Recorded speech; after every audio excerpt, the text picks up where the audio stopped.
नमस्ते, स्वागत छ यहाँहरुलाई मेरो च्यानलमा। आज म यहाँहरुसँग सेलरोटी बनाउने सजिलो तरिका शेयर गर्न गइरहेको छु।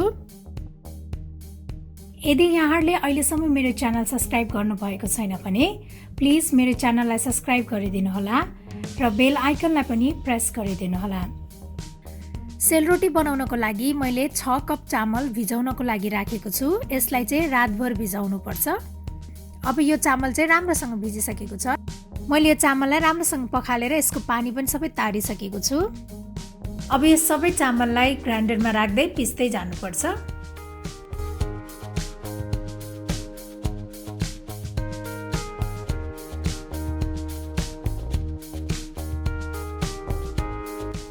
सेलरोटीको पिठो चाहिँ अलिक खस्रो हुनुपर्छ, अनि मात्रै रोटी काँडेदार बन्छ, साथै खोक्रो पनि बन्छ।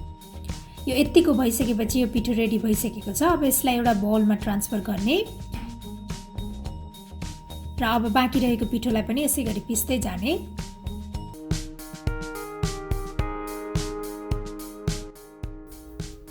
मैले चाहिँ सबै पिठो पिसेर यसलाई गहिरो भाँडामा राखेको छु। यसो गर्दाखेरि चाहिँ पिठो मुस्न सजिलो हुन्छ।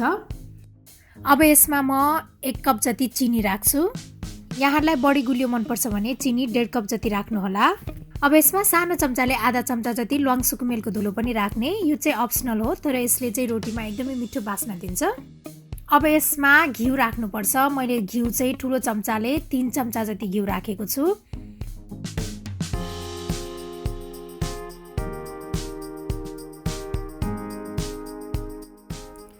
अब यसलाई घिउ र चिनीसँगै मजाले मुस्नुपर्छ। पिठोलाई जति धेरै मुस्न सक्यो रोटी त्यति नै राम्रो बन्छ।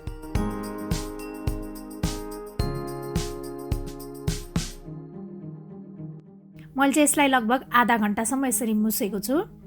अब यसमा ब्याटर बनाउनको लागि थोरै गरेर मनतातो पानी राख्दै यसलाई मुस्दै जानुपर्छ।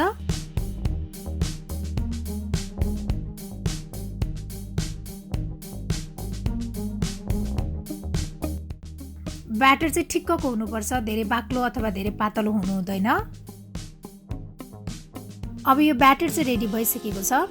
अब यसलाई छोपेर 4-5 घण्टा यतिकै राख्नुपर्छ। अब 4-5 घण्टापछि हाम्रो यो ब्याटर यतिको भएको छ। यो ब्याटर चाहिँ अलिकति सारो भएको छ। यसमा चाहिँ थोरै मनतातो पानी राखेर यसलाई ठिक्कको बनाउने। ब्याटर चाहिँ यतिको हुनुपर्छ। रोटी हाल्नको लागि मैले मिनरल वाटरको बोतललाई काटेर यसरी लिएको छु।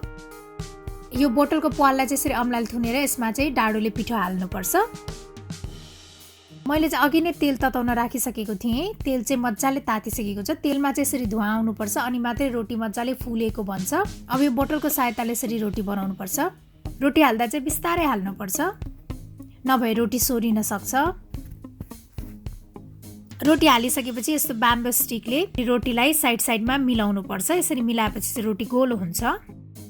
सेलरोटीको एक साइड रातो भइसकेपछि यसलाई अब अर्को साइड पनि फर्काउनुपर्छ। अब यो रोटी रातो भइसकेपछि अब यो रोटी चाहिँ पाकिसकेको छ। रोटीमा चाहिँ मजाले काँडा आएको छ। अब म अर्को एउटा रोटी बनाएर देखाउँछु।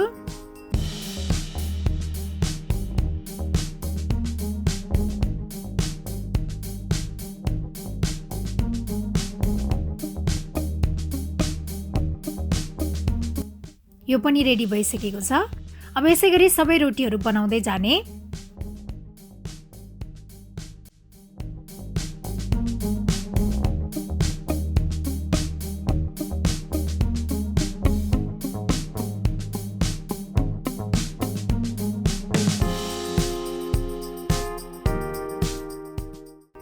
अब हाम्रो सबै सेलरोटी बनेर रेडी भइसकेको छ। मैले चाहिँ यो सेलरोटीलाई यसरी आलुको अचारसँग सर्भ गरेको छु। मैले आलुको अचारको रेसिपीको लिङ्क चाहिँ डिस्क्रिप्सन बक्समा सेयर पनि गरेको छु। मलाई आशा छ यहाँहरुलाई यो सेलरोटी बनाउने सजिलो उपाय पक्कै पनि मन पर्यो होला। र मेरो अरू यस्तै रेसिपीहरूको लागि प्लिज मेरो च्यानललाई सब्स्क्राइब गरिदिनु होला र मेरो भिडियोलाई लाइक, शेयर र कमेन्ट पनि गरिदिनु होला। Thank you for watching. Bye by.